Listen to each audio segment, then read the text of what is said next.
to continue making progress, there was actually one plug from the harness in the engine that I had no idea where it went. Read some documents, and actually it goes right there in the airflow sensor. I could not see it. Took me quite a bit to find out where it went. That's where it goes, plugged in.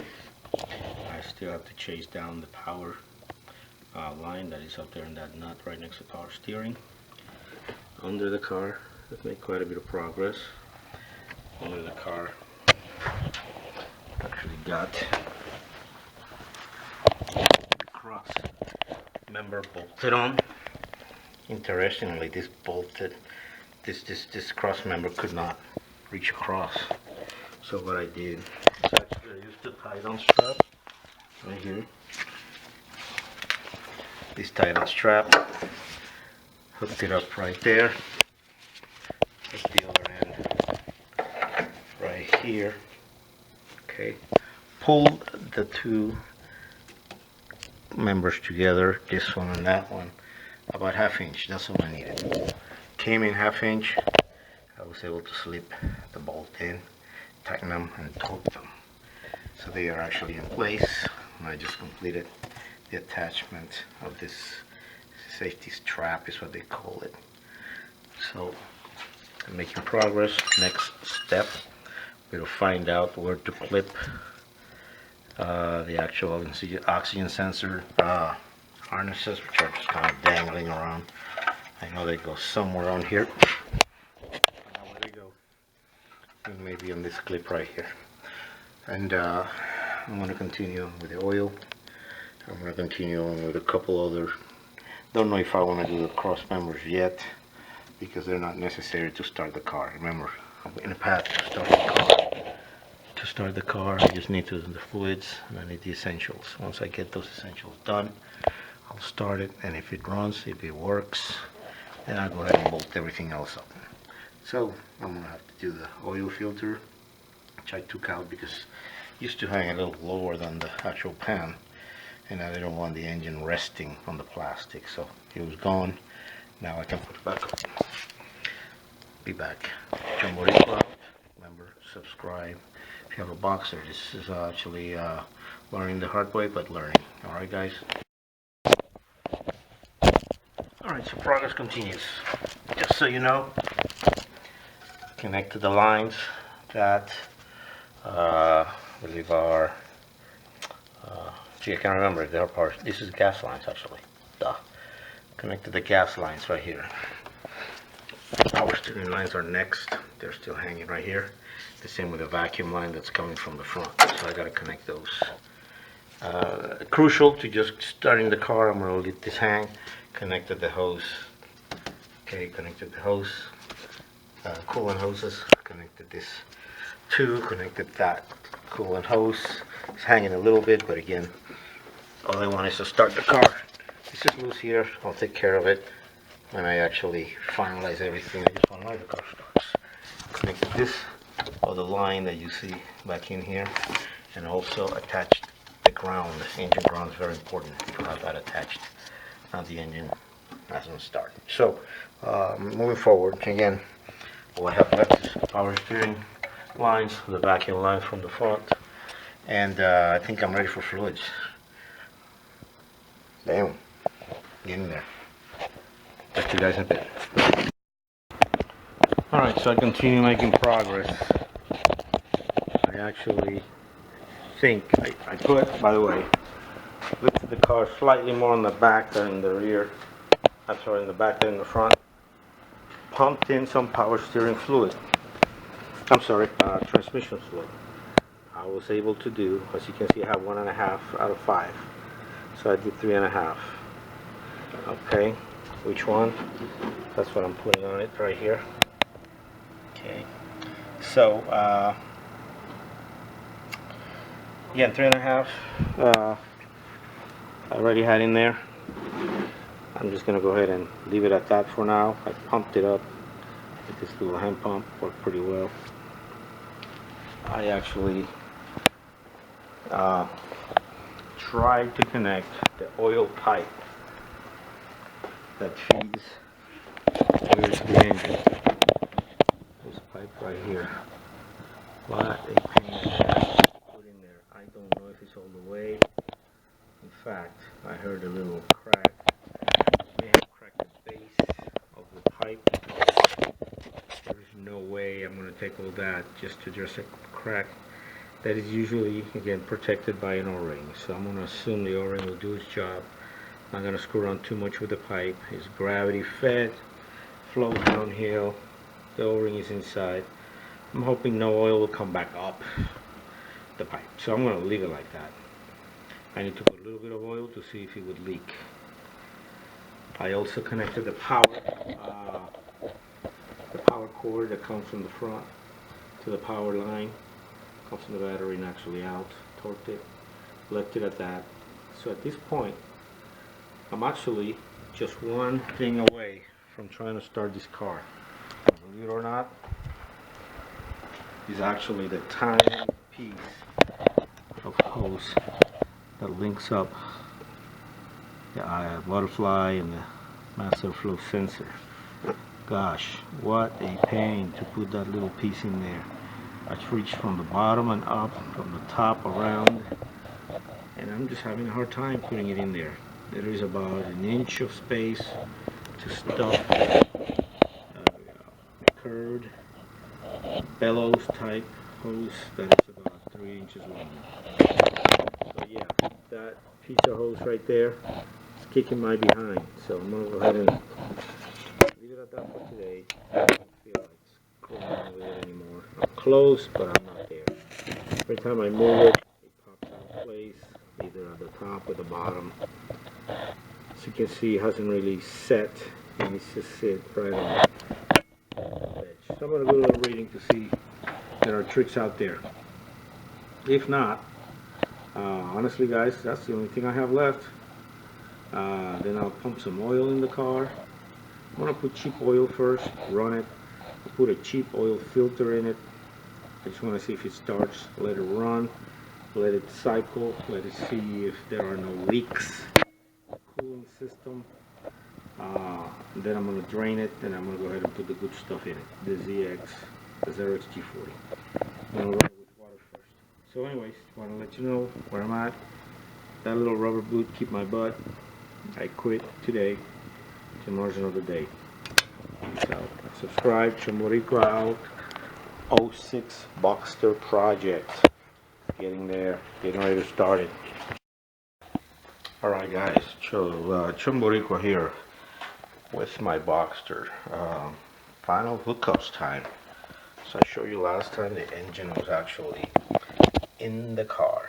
You can see from the bottom, the engine is in there. It's kind of dark, but you see later with light. So follow my videos to see the progress, everything I've made, everything I've done to the engine. Just maintenance and upkeeps and replacement of parts. Yesterday what I did is connect all the firewall electronics. All the boxes were on the floor, cables were all loose, so I was trying to find out where the heck they were going into. Connecting the pipes in here, which actually was quite an interesting saga. There are, as you can see, 3 pipes, excluding the oil one. 1, 2, 3. The oil is an easy one. It's a fat one that you see on the other end. The bottom one is actually just a vent that actually drains any fluid that can get collected in here. There's a little hole behind this. You can see it's actually, looking at it, this is the lowest point in there. See the hole? That tiny hole is actually that last drain. This last drain right here, and that, if you see, it has doesn't have a band, means it's not really pressurized. Get that out of the way. It means it's not really pressurized. The same at the other end. That tells you which one is just a pipe that bends down and goes down to the ground.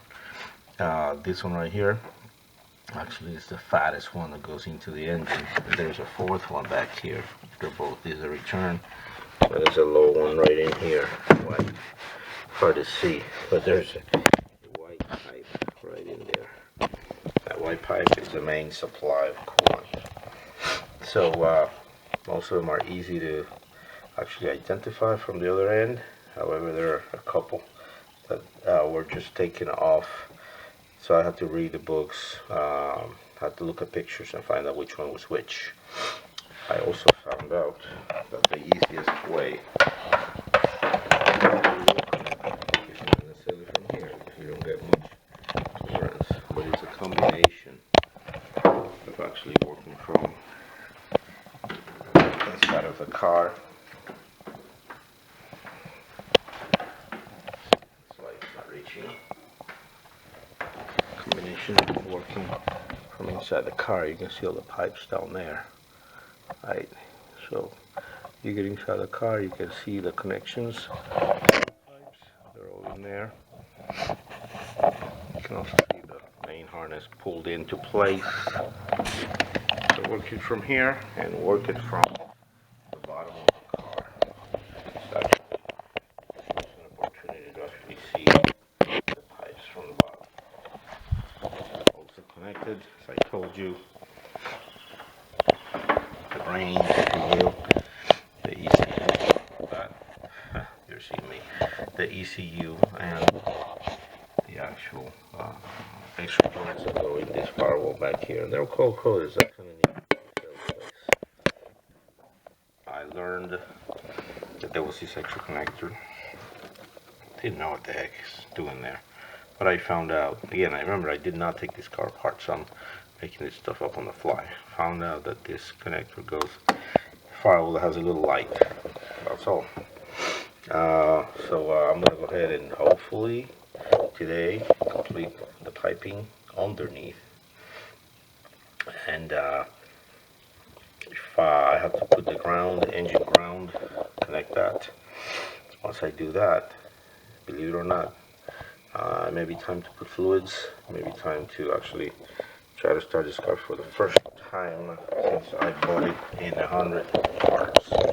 I'm not going to put the axles or those cross members yet, because I don't know if the car runs. So until I figure out if the car runs, I'm not going to do that. If you can see right here, but Xerox G40, that's a cord that I want to get.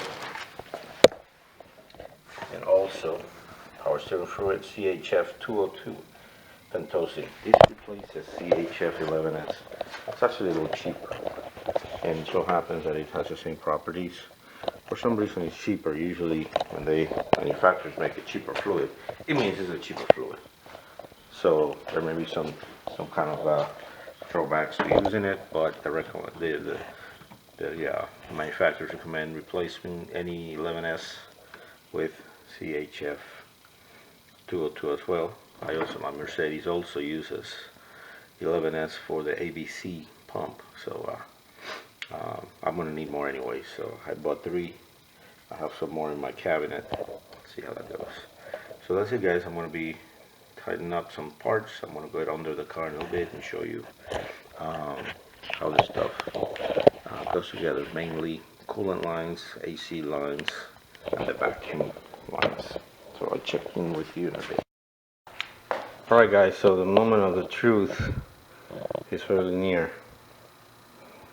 Figure out how to connect the hose by combining getting under the car, above, from the top, working it so I could hook up that rubber piece. A little pain in the butt, to be honest. Much worse than I thought, and took a lot more time than it deserves, but it's in. I also put some power steering fluid. I had some old CHF 11S to put in. It's in there to the hot mark because I know it's actually it's got air in it, so it's going to be going down a little bit. I have not put the mufflers on. I have not installed the axles yet. Also, to connect this, I had to undo the air pipes just to be able to rotate the actual intake slightly to be able to hook up the rubber piece. Oil pipe. I'm still not sure if that is all the way in or not. I've never owned one of these cars, so I don't know if that's in or not. It's got a lot of grooves, but there are no clamps in the parts catalog or anything. So I just press fit in. I just don't know if it's all the way in. So I'm just gonna go ahead and leave it at that. Touching under, I put oil in it. I touched under it to see if it was leaking. I put 8 quarts of oil. I could not see any leaks, so my guess is it's probably, okay, again, gravity force, basically everything flows down. I believe that the essentials are already connected. The scavenger fan is connected from the top, the power strip is connected from the top, right next to the power steering. So you can see I rigged up pieces of wood to actually keep the top at a higher point. And I also disconnected this, the actual little lid. Reason for that is this little lid was in the way. So with the removal from this point allows me to work from here versus working in between this space, in between the lid and the top. So I think this gives me a little more room.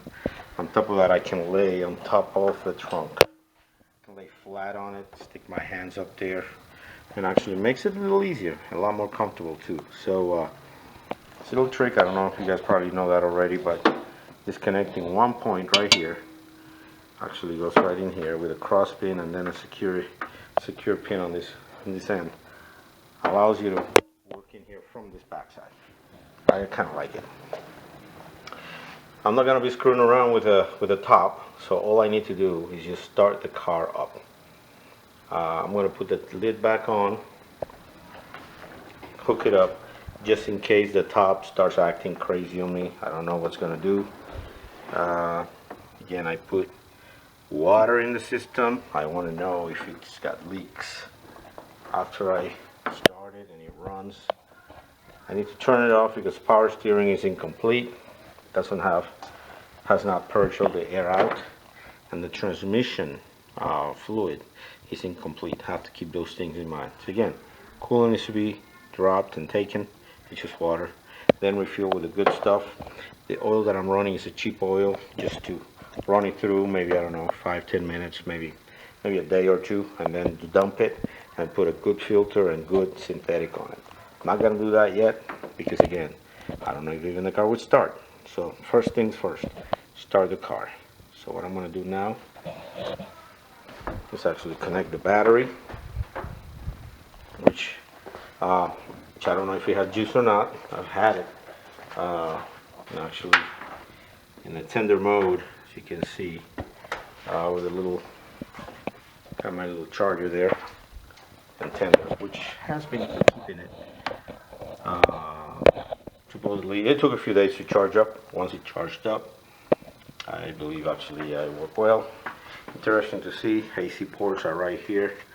I had not noticed the AC ports. I will be actually dealing with AC ports soon. Battery says July of 17, so it's a brand new battery. Not bad at all. So again, I'm gonna have to charge the AC later. I have to connect it first and then charge it up. While I'm here, I'm just looking around for the first time this side of the engine, side of the car. I've never looked at this car like this. So I want to connect the battery, see what kind of reaction I get from the instrument panel, you know.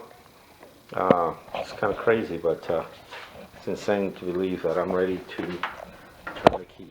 So you guys know how to connect the battery.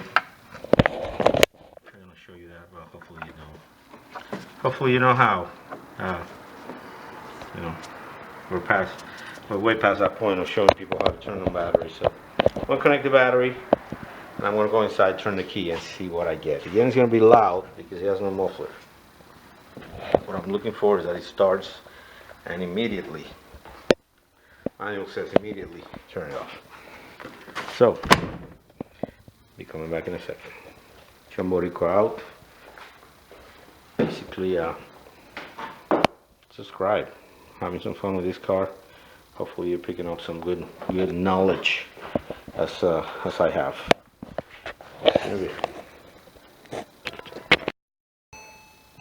So, connect to the battery. As weird as it sounds, first time I sit in this car. Wow, craziness. I don't know what to expect. Transmission is in park.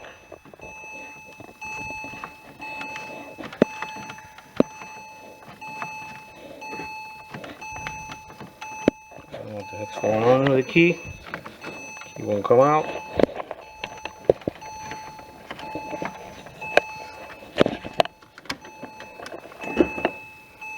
Parking brake on. 150,923 for the first time I see this. I don't know what's going on here. Parking light on.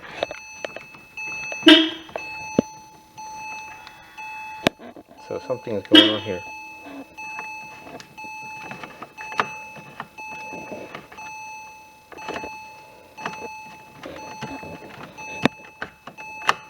So the starter is not getting any juice.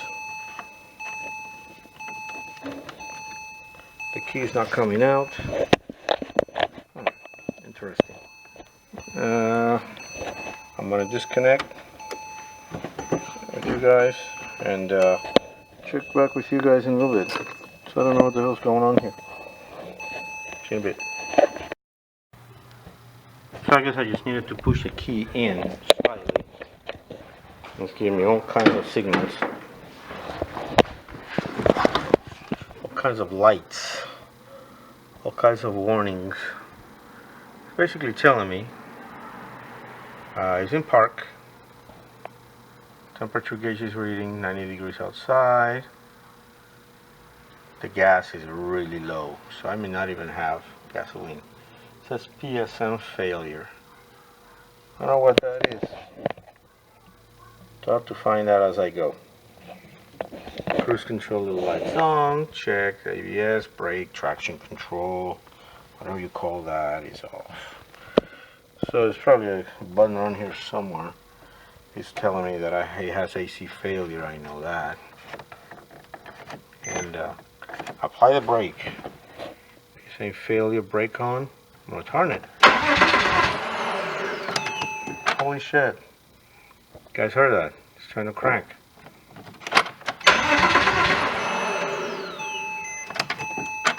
Convertible top malfunctioning, yes, the whole thing is jacked up. It's in kind of service mode.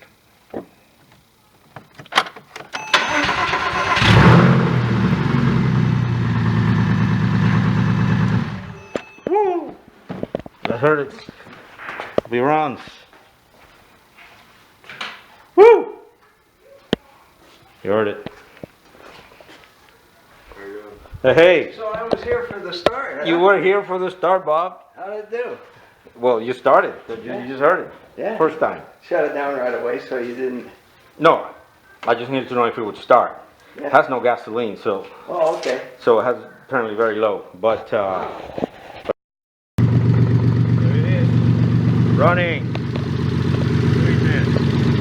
Oil. Got a few lights going here. I'll check those out later. Almost out of gas, but the beast runs smooth idle. That's all I wanted to hear. I need to put gas, find out what that PSM failure is, and go from there. All right. So I've been following the tricks. Power steering says power steering. Take it out, check it. Put some more. Take it out, check it. Because obviously system has air in it, so that's what I've been doing. Taking it out, checking the level. Just know how to do this. It's dry again, so I have to put some more. Okay, so anyways, I'll do that. As I started, I also see bubbles of water coming up. The level keeps going down. Need to wait for the level, oil level to actually come up, and in fact finding out that it takes a long time to measure. I guess about half an hour for the oil to settle. Put half a quart in it. I'm going to leave it alone. I honestly think I can start buttoning up the top, at least the inside part. Should probably start putting the cover back on, because I think I'm done here. After this, I want to get on the bottom and do the bottom part. So things are happening.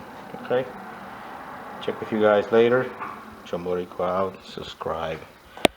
Horse is alive. Of course, after I check all the fluids, I need to make sure that the transmission actually runs. The way I'm going to do is I'm going to jack it up, put the axles. That's the next step. Axles and all that, and go from there. I'm out, guys. Beast is alive. Stay tuned. Subscribe. Bye.